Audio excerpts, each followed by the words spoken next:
Okay, so get ready, because today we are diving into Alain Badiou's Being at Event. And Oh, yeah. it's a challenging one. It's not light reading, for Yeah. sure. But I think, what we should maybe start with is, two things. One is that Badiou uses set theory to kind of build his whole philosophical framework, which is kind of unique. Yeah, it's not what you expect when you're, thinking about these big existential questions. Suddenly it's math. Yeah. Okay, so explain that. Well, we'll see as we go through it. It allows him to be really precise. Okay. In terms of how he sort of builds his argument. And he does it in like very specific sections. So like the first part, for instance, is multiple and void. And then there's, the next one's excess, state of the situation. Okay. So you kind of get a sense of where he's going, which is basically to completely rethink the idea of what being is. So how does set theory apply to being? Well, his argument is that being is essentially multiplicity. It's not this sort of one big unified, kind of thing. It's actually an infinite amount of differences. Yeah. So it's almost like, imagine the universe not as like one thing, but like, billions and trillions of differences that are in constant kind of flux and change, you know?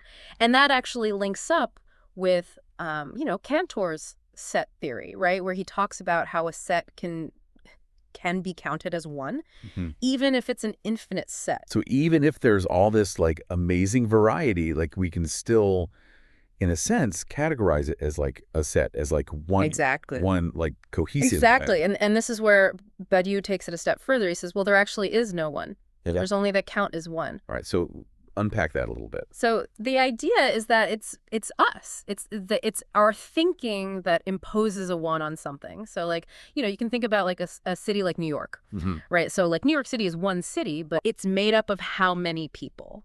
Like millions and millions of people and all these different stories. But we think of it as one city. We call it New York.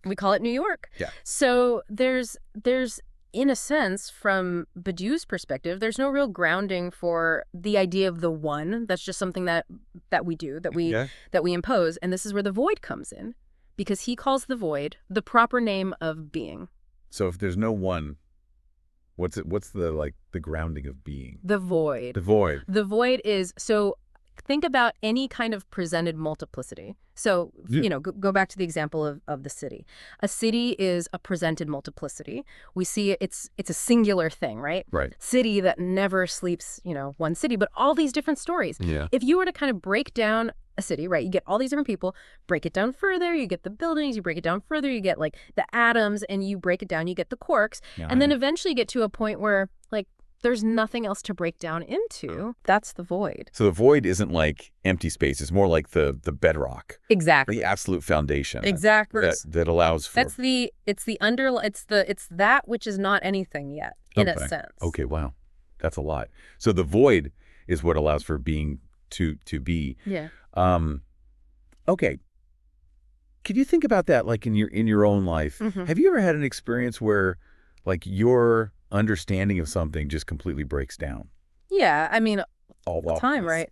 I think that's what, and I think that's kind of what Badiou is trying to get at, is that like a lot of times we live in this world where we think that like our categories determine reality, and then something happens that's like, oh, wait a second, all those categories are kind of, Yeah, like my 1,000-piece puzzle that I'm putting together, and I realize I've done it totally wrong the entire time. Yeah, exactly. Yeah. Exactly. And I think like those are the moments where you get a glimpse of this idea of the void. Okay. So we have being as this sort of multiplicity in the void. But you mentioned events earlier. So where do events fit into this whole equation? Yeah. So events are central to Badiou. Okay. Because for Badiou, like events are kind of like the earthquake that disrupts the status quo, right? So we can think about a situation. So he has this term situation, which is sort of like, the way things appear to be before the event happens. Correct. And then, bam, the event. And then everything's thrown into question. Everything that you thought was true, everything that you thought you understood, all the rules, go out the window. It's like a cosmic plot twist. It's like, what? Exactly. And suddenly all the rules that you thought. And I think the best example of this are really big historical upheavals, like the French Revolution, Right. Like think about, I don't know, the internet, right? Right. Like before the internet, like can you even imagine like society? Right. I mean, everything's changed. Everything has changed. So those are like events. And for Badiou, these are the moments where real change can happen. And you can't go back. Right. Right. You can't, it's not like you can unexperience an event. You can't unsee it. No. It's like, once you see it, it's like, yeah, okay, well, I guess we have to like now figure out right. a new way to live. And that's where the idea of intervention and fidelity comes in. Okay, what's intervention? So an intervention for Badiou is when you essentially look at an event and you say, okay, this event belongs to the situation. So you're not just passively experiencing it. You're saying, okay, this is meaningful, this means something, and I'm going to figure out what it means. Yes. Okay. And what it means for the world that I thought I lived in. It's almost like you're making a gamble or like taking a bet on like the significance of this thing, even if you don't fully understand it yet. Absolutely. It's a wager. Absolutely. Like Pascal's wager on the existence of God. It's the same thing for Badiou. But it's not enough just to make the wager. That's only half of it, right? Right. Because then there's the question of fidelity. So that's where fidelity comes in. Yeah. And what does that mean? So fidelity is the ongoing commitment to living out the consequences of that event, to staying true to that initial kind of decision that you've made. It's not enough to just sort of make the wager. You have to then be willing to say, okay, my world has been shaken up, but I'm not going to go back to the way things were. I'm going to rebuild, but I'm going to rebuild differently. Okay. So it's like it's like looking back on history at those figures who champion these big, new, like radical ideas. Yeah. And everyone else was like, you're crazy. Yes. But they're like, no, I've seen the truth and this is what we need to do. Yes. Even though it was hard. Yeah. They had that fidelity to that original vision. Exactly. And for Badiou, that's what allows for real change to take root, is this idea of fidelity. It's really interesting. Okay, so we have this idea of being as this constant dance between like multiplicity and the void. Yes. And these disruptive events that shake things up. And it's like, are we just passive observers of that? Or are we actually active participants in shaping what comes next? And for Badiou, we have to be active participants. We can't just sit back and wait for the events to happen to us. We have to make that intervention, make that wager, and then have the fidelity to stick with it. It's like we've been handed a whole new set of rules, but the game's not over yet. Right. Game's just beginning. It's just beginning. Yeah. Okay, well, I'm already I feel like I'm like my brain is already on fire a little bit, but in a good way. So let's keep going, because you mentioned before that Badiou, he's not afraid to like spar with some of the other philosophical greats. Oh no, he takes them all on. Okay, so let's get into that a little bit. Like how does his philosophy compare and contrast with some of the heavy hitters, like starting with Plato? Yeah, let's do it. Yeah, so I mean, I think one of the refreshing things about Badiou is he doesn't like build his own system in isolation. He's constantly like going back to these other thinkers. Right. But he puts them through like the Badiou ringer in a way. Yeah, yeah. So he's not afraid to like throw down with Plato. Oh, absolutely not. Okay. Yeah. So how do their ideas clash when it comes to Plato? Well, I mean, I think, Plato with his theory of forms, right? He very much believed that there was this sort of perfect, unchanging realm of ideas, and that, the one, this ultimate source of goodness and truth was like the ground of everything. And, Badiou, I think, would say, well, by focusing on this pre-existing one, you're missing the radical potential of the void. Right. Like the void is what allows for multiplicity. It's like Plato's looking at the perfectly arranged symphony. Yes. And Badiou's saying, but what about like the silence between the notes? Exactly. What about like the improvisation that can happen? Yes. It's too neat. It's too ordered. Yeah, It doesn't leave room for the unpredictable. Okay. All right, so that's Plato. What about Aristotle? He was all about like observing the natural world, trying to like put everything into these neat categories. Yeah. And I think for Badiou, that kind of Aristotelian impulse to categorize and create these hierarchies, again, it misses, I think, this crucial piece, which is that unpredictable void that kind of like disrupts our categories. Right? So Aristotle gives us the library catalog. Yeah. And Badiou's pointing to like the books that haven't been written yet. Exactly. And the fact that there will always be books that haven't been written yet. Okay. That you can never have a complete catalog. Right, because there's always something new that's going to emerge that doesn't fit. Exactly. Okay. All right. Last but not least, we've got Spinoza. Ah, Spinoza. The philosopher of what? Like oneness, right? Interconnectedness. How does he Yeah, so Spinoza, I mean, with his concept of substance, right? This idea that there's like one right, like one big one substance that everything is. Yes. Yeah. Again, I think Badiou would say, look, this is a noble goal, right? To try to unify everything, but you're by doing that, you're trying to erase the void. So Spinoza sees the world as this perfectly woven tapestry. Yes. And Badiou is like pointing to the loose threads and being like, but that's where things get interesting. Yes.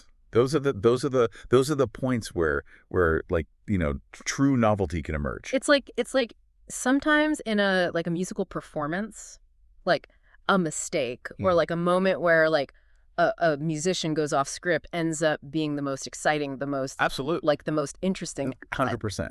It's the deviation from what you expect. Exactly. That suddenly like that leads to like a new discovery, Wow. Okay, so Badiou's really like taking these like big philosophical figures to task and really like rethinking some of these assumptions that we've had for centuries. And it's not just, and this is the thing, it's not just like an intellectual exercise for him. Right. Like he's not just doing this to be provocative. Right. He really sees these mathematical concepts like set theory, the void, as like crucial to understanding like how we create knowledge. Okay. How power structures function. Like these are really important. Okay, so let's talk about knowledge for a second, because you mentioned earlier like Cantor's theorem and how there's always this excess of elements in a set over its parts. And I think for Badiou, that's not just some kind of mathematical curiosity. Right. That actually has really profound implications for how we understand the world. So how does that work? How does this idea excess play into our understanding of what we can know? Well, I mean, for Badiou, it means that our knowledge will always be incomplete. Okay. There will always be this excess. There will always be something that we don't know, that we can't know. So even with all the advances in science, all the amazing technology we have today, we're still just scratching the surface. We're always just scratching the surface. And think about, I mean, how often in the history of science have we like completely overturned our previous understanding, right? We get new tools, we get new ways of seeing things, and suddenly it's like, oh, wait a second, that's not how it works at all. Right. And for Badiou, that's not a problem. That's not a flaw in our thinking. That's actually just like a fundamental truth about knowledge itself. So it's kind of humbling, but also kind of exciting in a way. It is. Because it's like, on the one hand, we are these like very small beings with a limited capacity to understand this vast universe. Totally. But also it means there's always something more to discover. Always more to discover. And for Badiou, that's what makes these events so important, right? Because it's those events that kind of like shatter our previous understanding and force us to confront that void, that unknown. Exactly. And then build something new from that. Yes. So it's not about clinging to our systems of knowledge, right? It's about being open to those moments where those systems break down. So instead of getting like, freaking out when our understanding is shattered, we should actually like lean into that. Yeah. Because that's where the real growth happens. 100%. Yeah. And this, we can, this is where things get really interesting when we start to think about how this idea of excess, of the incompleteness of knowledge, like how that plays out in the realm of power. Because this is where Badiou brings in the concept of the state. Okay, the state. Yeah. Right, hit me with it. Yeah. What's the Badiouian take on the state? So for Badiou, the state is more than just like the government, right, or like institutions. Right. The state is this force, this structure that tries to impose order and control onto the inherent chaos of being. Yeah. of multiplicity. So it's like that friend who's always like organizing their bookshelves and they have to be perfectly alphabetized. Yes. And you're like, but life is messy. Like, why are you trying to, like... It's an impossible task. It's impossible. But the state is constantly trying to do this. Yeah, yeah. It's constantly trying to manage and control the excess of life itself. And how does it go about doing that? Yeah. What are some of the ways that the state tries to exert that control? Well, I mean, think about just like the basic ways in which the state operates, right? So like laws, right, regulations, borders, social norms, these are all ways of trying to impose order, right? Oh, right. Of trying to manage this inherent multiplicity, unpredictability. So the state is always kind of playing catch up. It's like it's trying to like rein in this chaos that's constantly like bubbling up from the void. Constantly trying to catch up. Okay. And for Badiou, this is where the real struggle, I think, takes place, right? It's this tension between the state's desire for order, right? Right. And this inherent excess of being. It's an impossible battle. It is an impossible battle. And this is where I think, for Badiou, this is where the possibility for political transformation comes in, right? Because it's in those moments where the state's control falters, right, that new possibilities can emerge. Okay. Wow. This is a lot to process, but it's really making me think differently about not just like these big political ideas, but also like just like my own relationship to the power, to knowledge, to like the world around me. But I feel like we've only just started to like scratch the surface here. Yeah, I mean, this is really like the tip of the iceberg, right, with Badiou, because he goes on to apply these same principles to like art, okay, love, even our understanding of like subjective experience. Okay, so let's move beyond the political for a moment and dive into how his ideas apply to those more I don't know, those like more personal, more intimate aspects of being human. Let's do it. So we've been talking about these like big events, like revolutions and things like that. But I'm curious, like, can we apply this concept of the event to like more personal experiences? Like, Sure. Like what about love? Oh, absolutely. Or art? Yeah. In fact, Badiou talks a lot about love and art as like these key domains where the event can occur. So like falling head over heels for someone, that could be an event. Absolutely. Okay. Because I mean, think about it, right? You're going along in your life and suddenly, bam, you get knocked off your feet. You encounter this other person and they completely like yeah. disrupt all your like ways of... All your routines are out the window. Like you see the world differently. Totally. And it's a real rupture, I think, for Badiou. It's not something that you can just like, it's not just a feeling, right? It's something more than that. It requires an intervention. You're right. Like, because you could just let it pass you by. You could be like, well, that was fun, but like exactly. You have to make that choice to be like, no, this changes things. Yes. This is like I'm gonna affirm the truth of this encounter. Yeah. It's almost like you're taking a leap of faith. You're like, I don't know where this is going, but I'm jumping in with both feet. Exactly. Oh. Exactly. That's fidelity, right? It's like, okay, I've made this wager. I'm gonna stay true to it. And I think that applies to art too, right? Absolutely. Like a painting that like, I don't know, just like breaks your heart, or a piece of music that gives you chills. Like those are events too. Yeah, because they have that same quality of like shaking us out of our like normal way of seeing. It's like you have to stop in your tracks. Yeah. You can't just like passively consume it. Exactly. It's like, whoa, okay, hold on a second. And for Badiou, like those artists throughout history who we consider like the really greats, like the Picassos, Yeah, the ones who like broke all the rules. Yeah. Changed. They broke all the rules. Yeah. They changed the way we thought about art. They weren't just making like pretty pictures. Right. They were creating events. Wow. So it's amazing to think that like this idea of like being an event and the void, like it applies not just to these big like historical events, but also these like small, like personal, even like internal experiences. Totally. It's really like a different way of seeing the world. Yeah, and I think like the takeaway from all of this is that like Badiou he's really urging us to pay attention to those moments of rupture. Right. Right, because it's those moments that have the power to transform us. It's like don't shy away from the unexpected. Yeah. Like Lean into it. Absolutely. Embrace the void. Embrace the void. Yeah. Okay. Well, on that note, I think we've done a pretty good job, like dipping our toes into the deep end of Alain Badiou. Yeah.